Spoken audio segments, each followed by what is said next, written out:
I thought this table might fly off my deck, like umbrella in, wind howling, gone.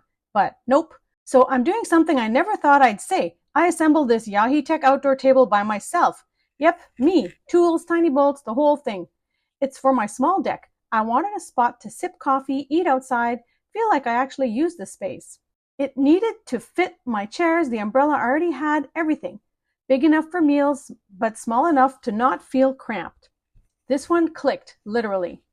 Then came the test. I put the umbrella up on a super windy day. I was sure it'd tip, but it didn't move. The circular frame under the table, rock solid. It's got this stable metal frame, powder coated to resist rust, plus a ripple glass top that actually looks expensive.